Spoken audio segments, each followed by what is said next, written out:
Hello all, welcome to Aurora IAS. ఈరోజు మనం national emergency గురించి తెలుసుకుందాం. నేషనల్ ఎమర్జెన్సీ అనేది ఆర్టికల్ 352 ప్రకారము ప్రెసిడెంట్ ప్రొక్లెయిమ్ చేస్తారు on the return recommendation of cabinet. ఈ నేషనల్ ఎమర్జెన్సీ డిక్లేర్ చేయడానికి మనకి 2 గ్రౌండ్స్ ఉంటాయి. ఒకటి ఎక్స్టర్నల్ ఫ్యాక్టర్స్ అండ్ ఇంకోటి ఇంటర్నల్ ఫ్యాక్టర్స్. ఎక్స్టర్నల్ ఫ్యాక్టర్స్ వచ్చేసి వార్ అండ్ ఎక్స్టర్నల్ అగ్రెషన్.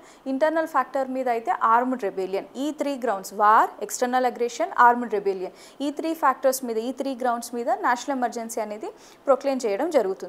ఈ నేషనల్ ఎమర్జెన్సీ జరిగినప్పుడు ఏం చేంజెస్ అవుతాయి, what will be the impacts అంటే, ఇక్కడ ఎమర్జెన్సీ అనగానే సిచ్యువేషన్ మనకి ఏం చెప్తుంది, it's an emergency situation. Like కంట్రీలో ఉన్న law and order, safety, security ఇవన్నీ దృష్టిలో పెట్టేసుకొని ఈ సిచ్యువేషన్ కంట్రోల్లో తేవడానికి ఎమర్జెన్సీ పెడతారు. కాబట్టి నేషనల్ ఎమర్జెన్సీ అనేది ప్రొక్లమేషన్లో ఉన్నప్పుడు, అమల్లో ఉన్నప్పుడు మొత్తం పవర్స్ అన్ని మొత్తం సెంట్రలైజేషన్ అయిపోతాయి. అంటే రెగ్యులర్ ఉన్న సెంటర్ స్టేట్ ఫ్యాబ్రిక్ కాస్త డిఫరెంట్గా మారిపోతుంది. ఇక్కడ మొత్తం సెంట్రల్ డామినెన్స్ అనేది జరుగుతుంది.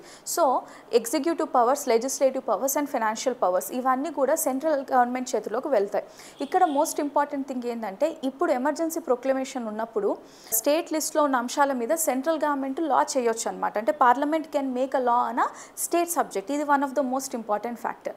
వీటితో పాటు life of Lok Sabha and state assembly అనేది కూడా ఎక్స్టెండ్ చేయడం జరుగుతుంది. అంటే రెగ్యులర్ టెన్యూర్ ఏదైతే 5 years ఉంటుందో దీన్ని ఇంకా ఫర్దర్ 1 year వరకు కూడా ఎక్స్టెండ్ చేయడం జరుగుతుంది. దీని తర్వాత ద మోస్ట్ సిగ్నిఫికెంట్ ఇంపాక్ట్ ఏంటిదంటే ఫండమెంటల్ రైట్స్. ఎమర్జెన్సీ అమల్లో ఉన్నప్పుడు సస్పెన్షన్ ఆఫ్ ఫండమెంటల్ రైట్స్ అనేది జరుగుతుంది. మనకి ఆర్టికల్ 19లో ఉన్న ఫ్రీడమ్స్ అనేవి ఎక్స్టర్నల్ అగ్రెషన్ అండ్ వార్ ఉన్నప్పుడు సస్పెండ్ చేయడం జరుగుతుంది. ఇవి ఆటోమేటిక్గా సస్పెండ్ అయిపోతాయి అన్నమాట.